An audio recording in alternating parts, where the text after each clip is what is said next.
Good day from Inside Drug Discovery. This is a reaction video to the FDA's second announcement of Commissioner's National Priority Vouchers. I did a video on the previous announcement, and there's a link in the video description to that video. And this is now another announcement. Previously, it was 9 awardees. This announcement is 6 awardees. So this video was posted on YouTube. And when I say this video, the FDA's video was posted on Friday, November 7th. And I believe technically the announcement was on Thursday, November 6th. So let's go ahead and jump in and see what the new awardees are going to be. All right, Bigfoot says we're ready. You like the audio? Okay, good. Don't cut that out, by the way. Keep it in. All right, they're trying to make us too polished here sometimes. It's like, let's just be raw and roll and do it, be ourselves. So good to see you, Malika. Nice to see you. Yeah, so how's life been? Busy. Yeah. It's a busy week. Exciting times. Yeah. So we are talking today about the National Priority Review product recipients. We just announced another batch, and we're going to keep going. We're going to announce more as we get the nominations from the divisions here at the FDA. So this is an interesting comment. So from the beginning, they said, well, we're going to announce these in 2 batches, and this is the second announcement. So this is the last of that early set of awardees. Now, how are they going to handle this in the future? Are they going to announce these kind of in a onesies or twosies sort of thing, or are they going to hold them for like a quarterly announcement? We just don't know. We'll have to wait and see how the schedule pans out.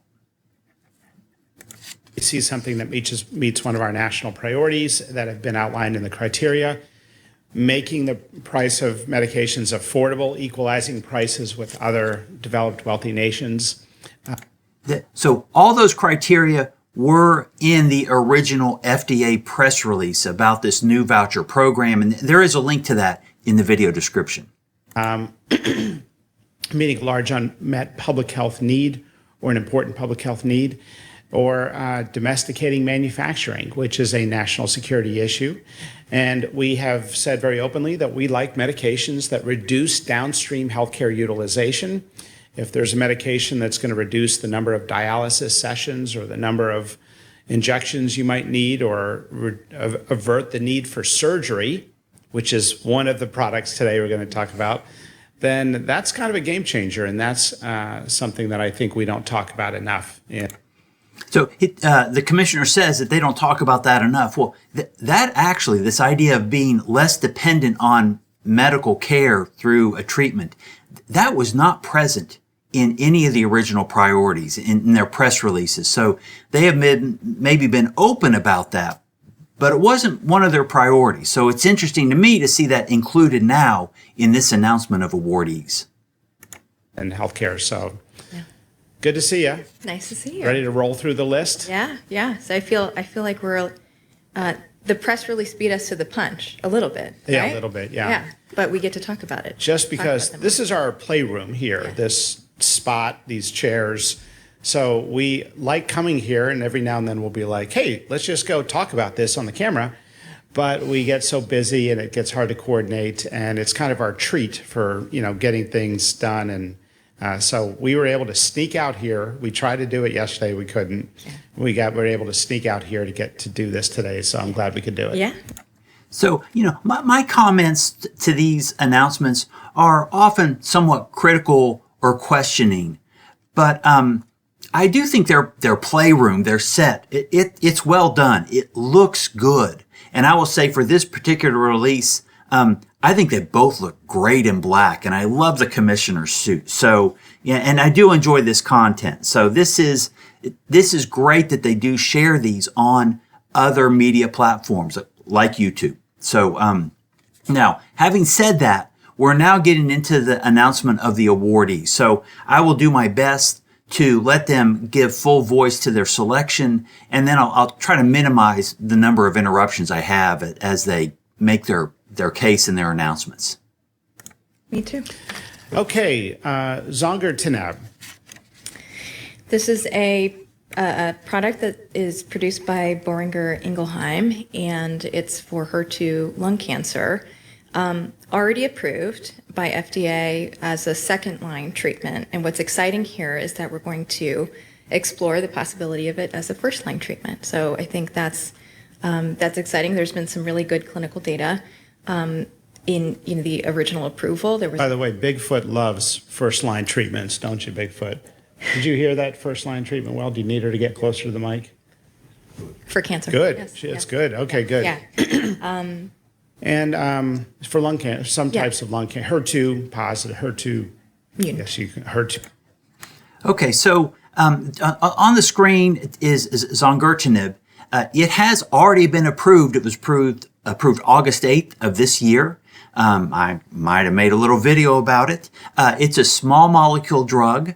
It's a kinase inhibitor. It's marketed under the name of Hernexos. So HER2, Hernexos, I'm sure there's a connection in there somewhere. The sponsor, as mentioned, is Boehringer Ingelheim. So the voucher seems to be for expansion of the indication. Expansion of an indication for an oncology drug, those are fairly common. They happen very regularly as the sponsor gains more data about the activity of the compound. So I don't necessarily see the value add of awarding a voucher special to an oncology drug where they often get expanded indications anyway. Lung cancer, HER2 positive lung cancer. I don't know the ideal nomenclature, but Yeah. if you have the HER2 gene, mutation, then it's that subtype of lung cancer. Yep. And the clinical data from 2025 study, so earlier this year, found that about 70% of patients with previously treated, so this was for the original indication, previously treated HER2 mutant non-small cell lung cancer with this mutation had a great response, even sustained at a year. So for this to be approved as a first-line therapy would be amazing. So I'm glad you mentioned that this is already approved for another indication, because in this batch, much more than the last batch of products that were announced, there are more that were previously approved than in the prior batch. So the question might be, well, it's easier to do a priority review, get a decision out in weeks. Well, that is true, and that is in part why they are chosen early in the first two rounds, because we're piloting this program, and it's really changing the process and the structure of the review, retaining the expertise of the division and the primary review team, but it's a new workflow. Yeah. So there are entirely novel medications that are in the program, but in this batch, I think it was just one or two out of the 6 that are entirely novel. So that's a little background on that question. That question, somebody asked me that question, so I thought I would. That's a good one. It's a good one to answer. And just to add to that, I think that it's important for us to acknowledge that not all kind of major transformational sort of advances, they don't need to be hard, right? It can be a new population, or in this case, it's adding something as first line rather than second line. So speeding that up, we don't need to be making this more difficult than it needs to be. And we can accelerate things that are already approved for other indications, and it can make sense. Yeah. Yeah.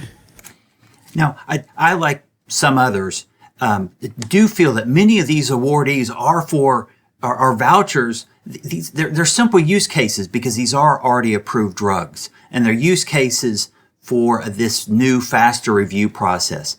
Commissioner McCarry does not back away from this idea at all, for the practical reason that this is a new program, and they need to figure out how this workflow is going to be managed within the FDA.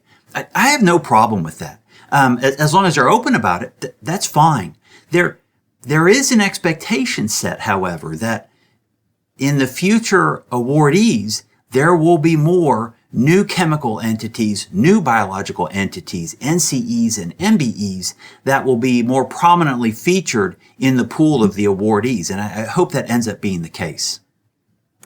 There was that study earlier this year in New England Journal that found that 71% of patients with previously treated HER2 mutant non-small cell lung cancer with the mutation in the tyrosine kinase domain treated with zongertinib, this medication, had a confirmed objective response. And so that was a bit of the signal Right. that really prompted this. Right.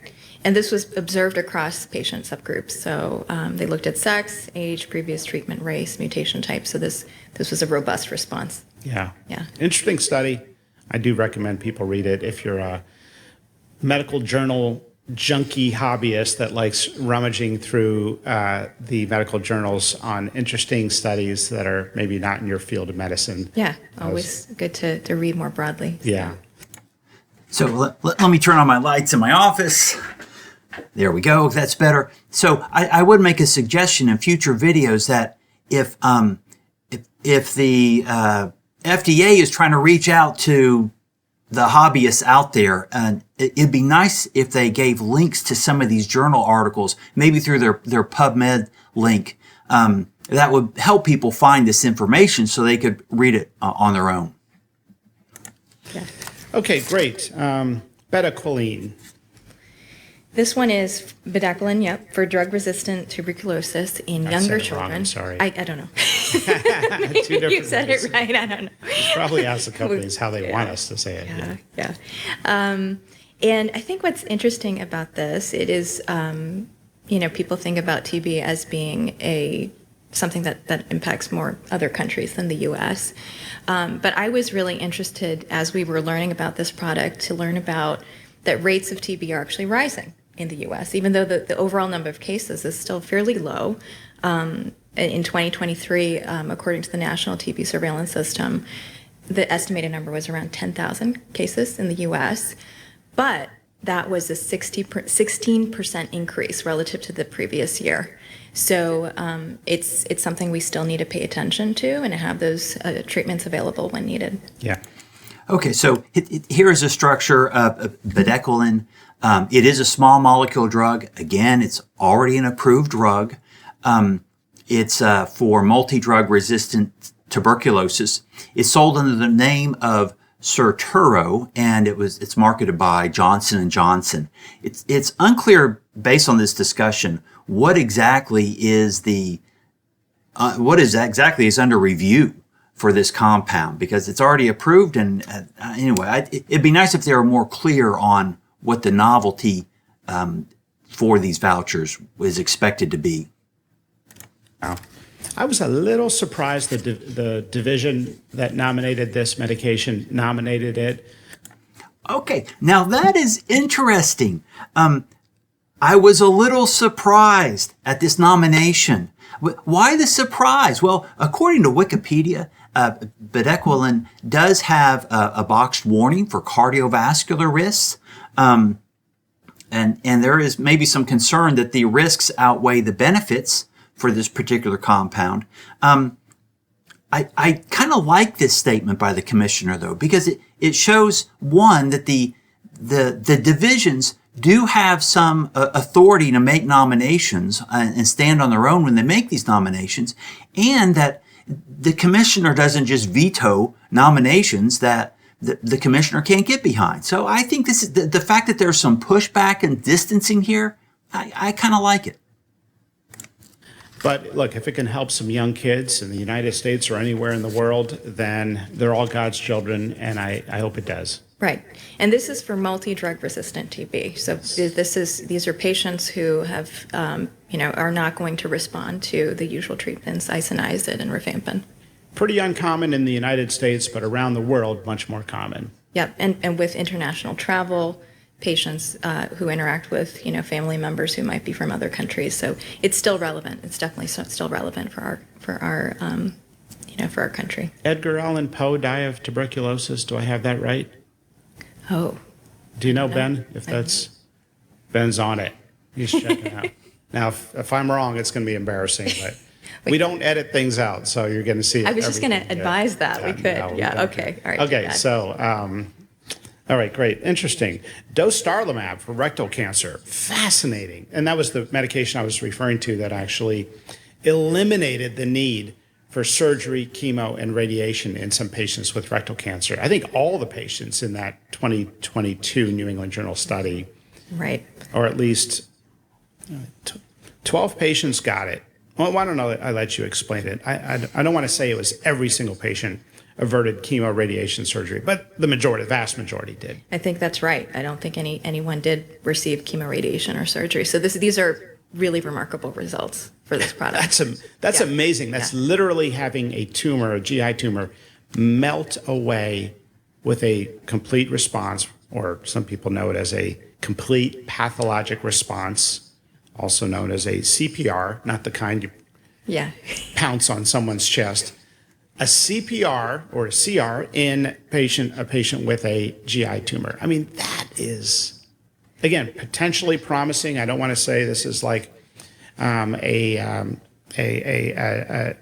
done deal. We reserve the right to say, look, the trial didn't meet the standards or there was a safety issue. So this is not, my enthusiasm around the potential promise this medication is not proportional to the likelihood of approval. Right. But pretty amazing if you can melt a tumor away without the need for surgery, radiation, or chemotherapy, especially in the modern era where we are struggling with a healthcare system that's broken and an affordability crisis, whereby if we can reduce downstream healthcare utilization, as we are seeing with this med, then we are taking an entirely new approach to healthcare. Right. I have no real meaningful pushback here, but this reducing dependence on the healthcare system, that is not one of the national priorities mentioned in the original announcement. I think it's a worthy cause, but it's not consistent with the original outline. And you think about, you have more experience with this clinically than I would, but the location of cancer and how that, the surgery for that site-specific tumor can impact the patient, and being able to avoid that for something like rectal cancer is tremendous. It can be very debilitating to do surgery in the rectum, very debilitating in terms of quality of life. And I mean, it's pretty amazing surgical techniques now to reconstruct a rectum or to be able to go lower down with adequate margins. But look, if a tumor can melt away and you can easily surveil it, which is what they did, keeping an eye on it, that's a pretty amazing thing. Yeah, this is an exciting advance. Yeah, this is every now and then you see real leaps forward with in medicine. Yeah. Now this is a PD-1 blocker, I think. Is that right? Yes. Yeah. Okay, so this dostarlimab, this is a monoclonal antibody, as the name suggests. Again, this voucher is for an already approved drug. It's sold as Jemperli, and it's from GlaxoSmithKline. So I believe this is approved for endometrial cancer, and so this review apparently is for expanding that to some form of colorectal cancer. I'm not sure exactly what the new indication is, but it is an expansion of the indication. Again, oncology drugs often have these indication expansions, and they happen routinely. So this is kind of a special categorization, this priority review process and this voucher. So is this the best use for the voucher? Maybe it is. And my reservation is only about the process of awarding the vouchers. It's certainly not about the potential benefit of this compound to patients. All right. Great. Anything else you want to say on dostarlimab? No, I think the main thing is phenomenal initial results in that study. So great. Okay. Again, that study. Let's see a link to that study. Even if the paper is not open access, at least everybody can read through the abstract. So anyway, links to these references will be helpful. Casgevy? I don't know if I'm saying it right. Casgevy? I'll go with that one. Okay. This is for sickle cell disease and beta thalassemia. This produced by Vertex Pharmaceuticals. This is a cell-based gene therapy using the CRISPR technology that's been, in the news for a while at this point. But it's exciting to see it make its way into our therapeutics. I don't know if you want to say any more about this, but no, I just remember it seemed like there might also be a potential indication for a subtype of beta thalassemia. Is that correct? Yes, yeah, that's right. And sickle cell disease, it's very, I wouldn't say it's common, but it does impact certain subpopulations, and it's highly prevalent in certain subpopulations of the U.S. And by making this available to a broader age range, we can intervene earlier in the trajectory of sickle cell disease and prevent downstream complications that happen and emerge at later ages. So this is really exciting as well. Cool. Great. Okay, so Casgevy is a gene therapy drug. It's already approved in this case, for sickle cell disease and beta thalassemia. It's a product of of Vertex. I'm really not completely clear what the voucher review for this covers. Dr. Moncour does very delicately talk about the population who typically would receive this type of medication, and there's some implication that it could be expansion of the age for this drug. So I believe this is currently indicated in patients of at least 12 years of age. So maybe they'll be able to administer this to younger patients for the benefit. I do wish they'd be more clear about exactly what is covered by these vouchers. Well, look forward to seeing that process play out. Okay, so I cut them off mid-sentence. So they're going to go into a discussion. The meat of the conversation that remains in this video is going to be about GLP-1 drugs. And I do find this discussion a little bit confusing. So I'm going to give a bit of a preface. In the FDA online announcement, they specifically call out two GLP-1 medications or compounds, Wegovy and orforglipron. In the White House press conference, they mentioned also Ozempic as well. So, I'm not sure exactly what's covered or if more things beyond the announcement are covered under this voucher. The only specific compound mentioned in this particular YouTube video from the FDA is orforglipron. So it just is kind of confusing. There's not a lot of alignment between these various announcements about these vouchers. Now, there are two GLP-1 drugs that are on the list. Yeah. And the reason they're on the list is that these companies are radically reducing the price of their medication, making them more affordable. In some areas of the country, obesity is a disease of poverty in areas where there are food deserts. And so many people who may benefit the most from the GLP-1 medications are the ones that have the biggest barriers to access.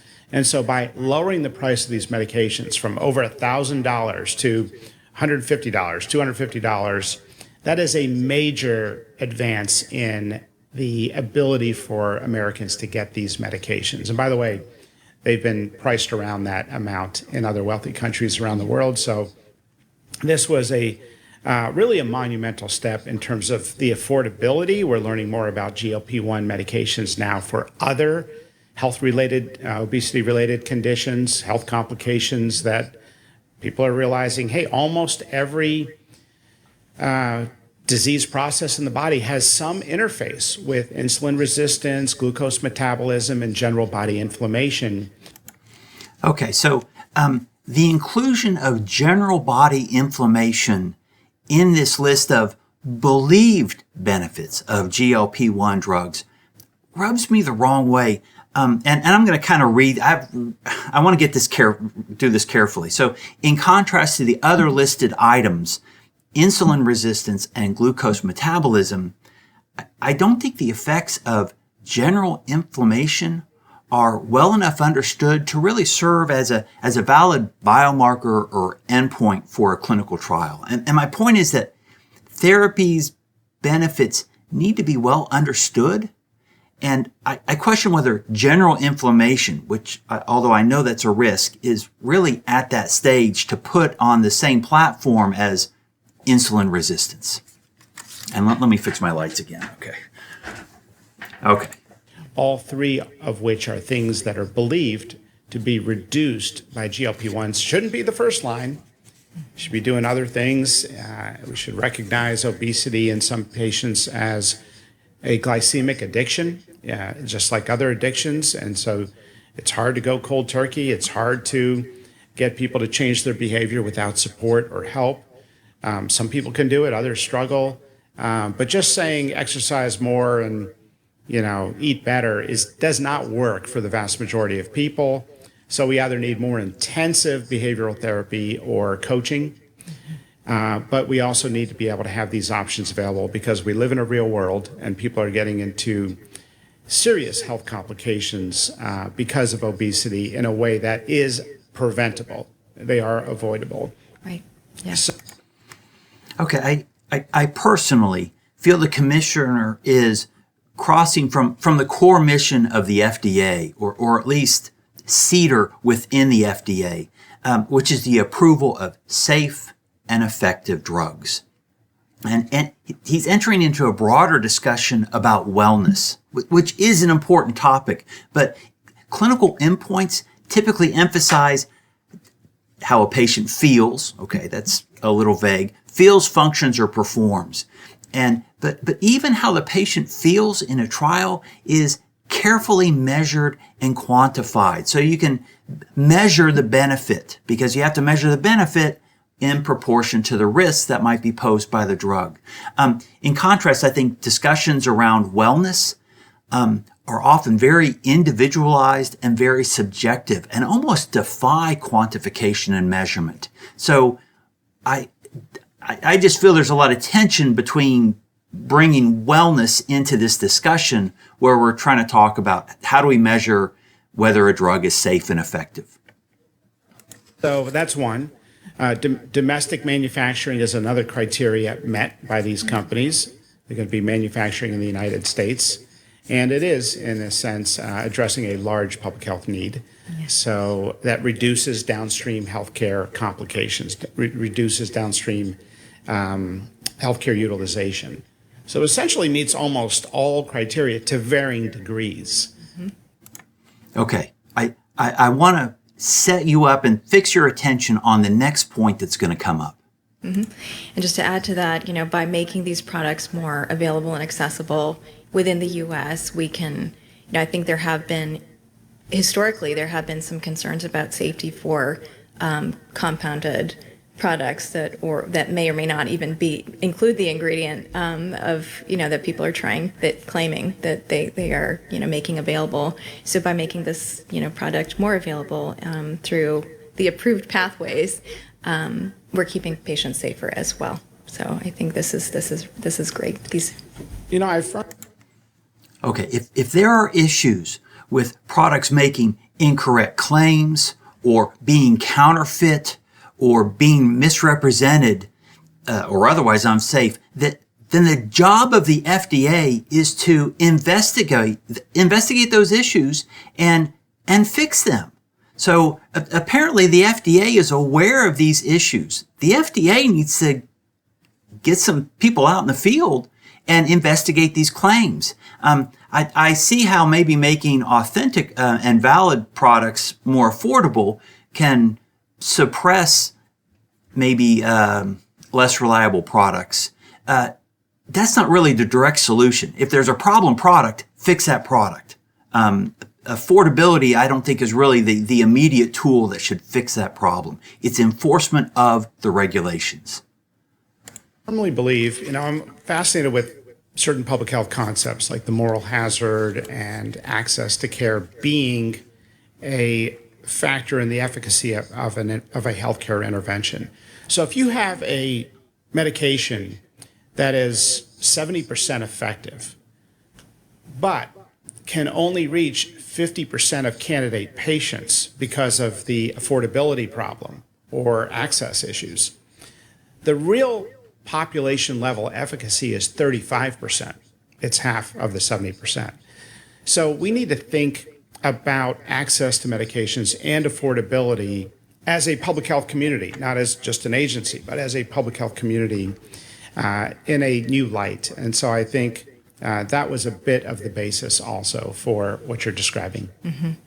And I just want to also briefly touch on, it's neat to see FDA explore its regulatory authorities to help with affordability. This is not something I don't think we've really done it to this extent before. I mean, we've done it with generics and trying to improve that process, but the voucher program is definitely an interesting path to make that happen. It's interesting. Early in the discussions when we talked about can we legally make affordability a criteria for the national priority reviews. After all, it is a national priority in healthcare. The initial thought by some was that, well, it doesn't really fit the traditional model, but then people started raising the public health aspect of affordability, that it is directly proportional to access, and that is directly proportional to the public health clinical benefit. Yes. So I do believe that. The FDA is not involved in setting drug prices. We don't have a requirement for a certain price point. But when we see major actions by a company to increase the affordability, that is a public health benefit in our mind. Yeah, absolutely. Does the FDA incentivize more affordable, healthy food? Does the Department of Health and Human Services incentivize more healthy physician or hospital services? If not, why not?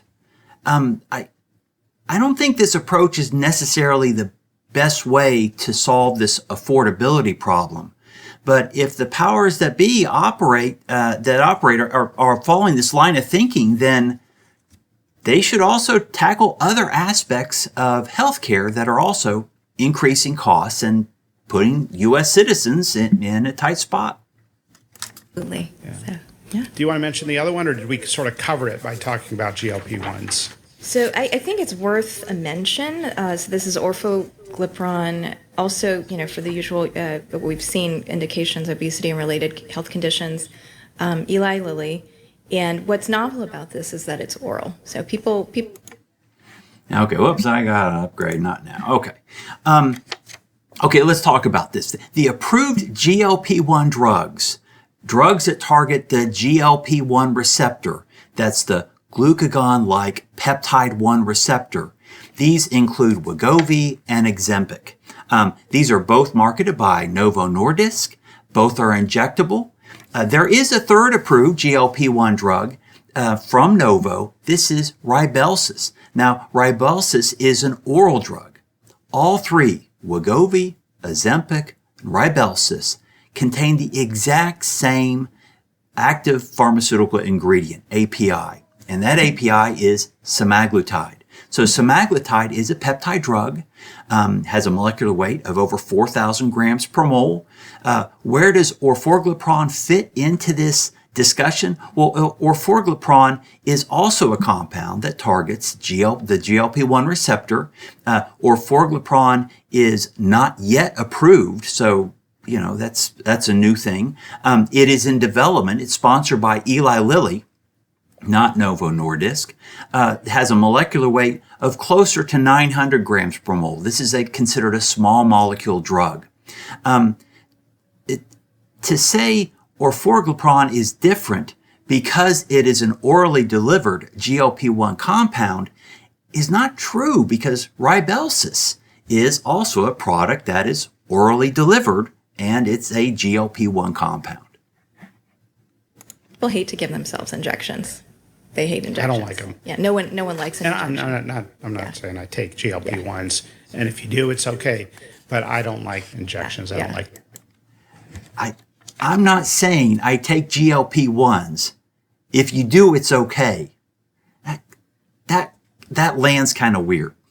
Needles, personally. Right. And not liking something translates to adherence, right? So you're potentially improving adherence and health outcomes as a result of changing the formulation. So this is a big advance, even though it's the same ingredient or similar. Yeah, you could use the same principle. Okay, orforglipron is not the same ingredient as the other GLP-1 drugs, all of which contain semaglutide. I would not consider orforglipron to even be similar to semaglutide. In fact, it's a completely different drug modality. Both orforglipron and semaglutide target the GLP-1 receptor, so they have the same target. They both are agonists on the GLP-1 receptor, so they have the same mechanism of action. They are not, however, the same ingredient or similar. The two compounds likely differ in their degree of agonism, in their potency, perhaps in their efficacy, in their half-life, clearance, distribution, and perhaps even safety profile. They are completely different compounds and not interchangeable as the discussion implies. If you have a medication that is 50% efficacious, but half the patients who are candidates don't feel comfortable using a needle, the medication on a population level of candidate patients is really only 25% efficacious. So it's the same principle. Mm-hmm. Yeah. And you also this discussion, in my opinion, about injection versus oral is based on a false premise. The premise that the market does not have an orally available GLP-1. It does. It's called Rybelsus. I have no doubt that orforglipron, if approved, will be a fantastically successful drug, and it will benefit many patients.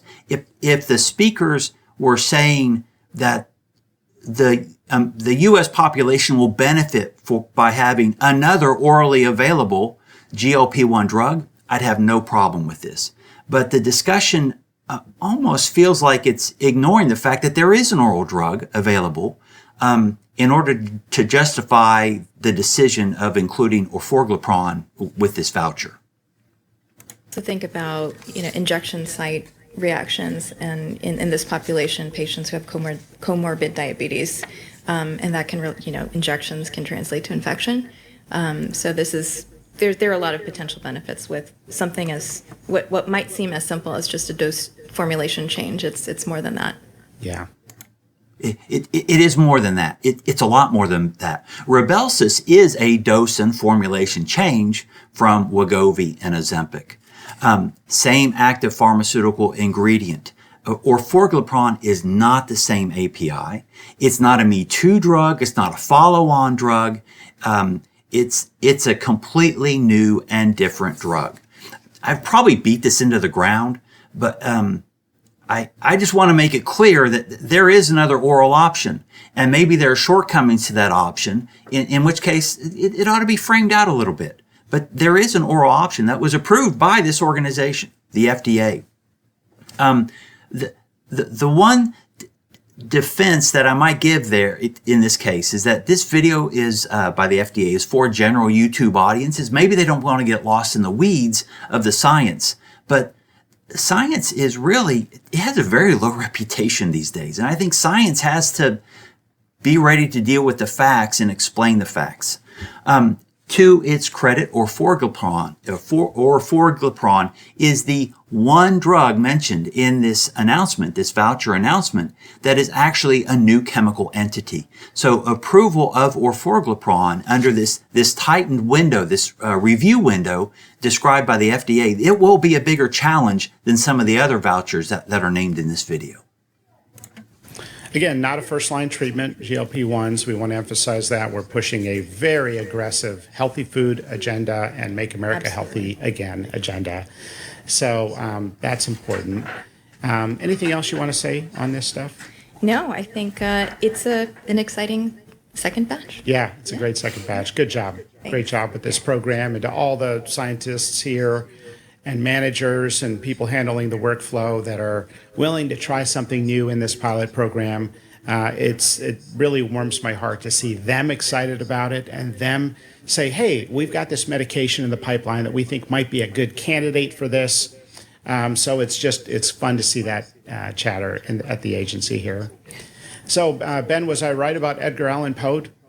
Mother died of tuberculosis. They don't know if he died of it. Ah. Okay.